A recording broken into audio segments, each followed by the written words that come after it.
Panis. Open throttle body pa, more. Yan. Yo, what's up mga binatig? Sana masarap ulam nyo. Good morning, magandang buhay sa lahat. And nasa labas ako ngayon kasi may gusto lang akong ikwento.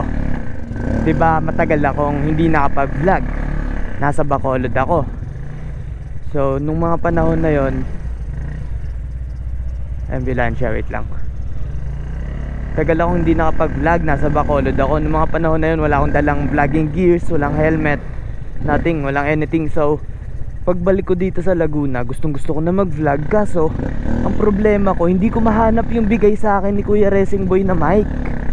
Yung napakaganda kong microphone sa mga previous vlog ko, kung bakit naririnig nyo ako ng maganda. Pero hindi ako mapakali kasi gustong gusto ko na mag-vlog. Nagsabi na rin naman ako sa kanya and papadala niya daw ako ng bago. Pero meron ako nahalungkat. Naalala ko dati, binigyan niya ako ng Intercom Cam Connect ICC. Binigyan niya ako nun. Yun yung flat mic.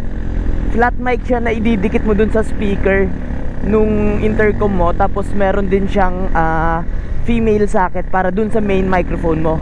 So yung flat mic na yun is nakakasaga pa rin siya ng music, ng sound. Kaso ang problema doon, hindi siya pwedeng mahanginan, hindi siya pwedeng magalaw-galaw kasi sobrang sensitive ng microphone na yun. Ngayon ang ginawa ko, what if gamitin ko yun? Gamitin ko yun para maging mic ko pansamantala.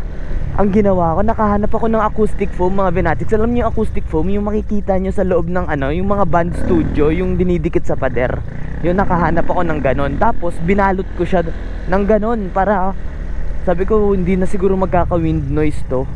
So gusto ko lang itry ngayon. Sabi ko lalabas ako para namatoy. Lalabas ako para bumili ng inumin. Madaling araw ngayon mga Venatics, alas 2 yata. Para marinig ko din if kakausapin ko yung counter, kung mapipick up niya yung outside outside noises. Pero sana huping na walang tawag dito, wind noise. Tapos ayun nga, nang nasa cheek pad siya, inipit ko siya sa cheek pad. Bukod sa pag-ipit ko ng mga foam, inipit ko rin siya sa cheek pad. Tapos naka-open visor ako ngayon. So nandito na tayo sa 7-Eleven. Ang daldal ko, no, grabe. So nandito na tayo sa 7-Eleven. Try nating bumili. Hindi ko papatayin yung camera, pero tatanggalin ko yung helmet ko. Naglolo ko si Basha, wala sa tono.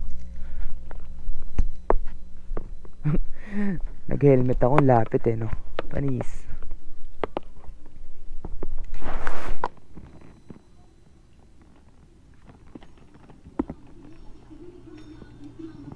Dito mainit.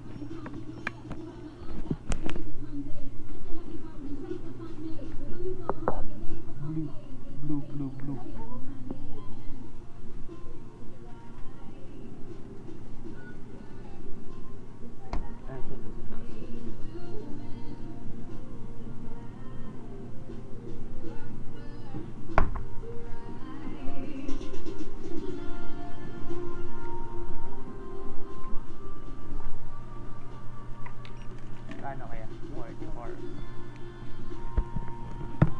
Mas malamig dito sa labas kaysa dun sa loob.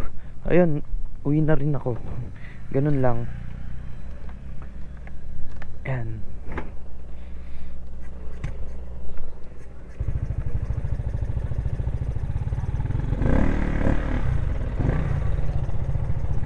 So sana malalaman ko to pag ina-edit ko na.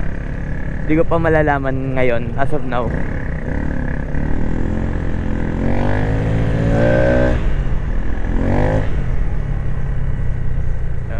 Malakas si Miko. Amigo si Basha. Malakas si Basha. Kaso ang problema ko sa low RPM palyado. Gusto niya laging binibigyan. Gusto niya laging piga. Basha, ayoko na nga. Ayoko na. Pero ang ganda pa rin ng mini driving light ko mga Venatics. Ano yan? 4 years na sa akin yan. Ang tatak neto AES 20 watts lang to. Tibay no. Korean chip ang AES. Pero made in China pa rin. Diba? Ang lakas ni Basha. Tingnan yung yung speedometer. Malakas tong motor na to. Kaso yun nga lang ang problema sa kanya, palyado. Okay, mga habol po to. Tingnan yung speedometer.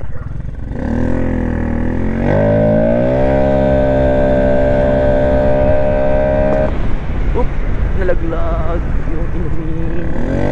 Malakas to. Ayan, may kumakaltok na ano. Hindi ko nalak yung double D ring kumakaltok sa helmet ko. Ewan ko lang kung maririnig niya yun.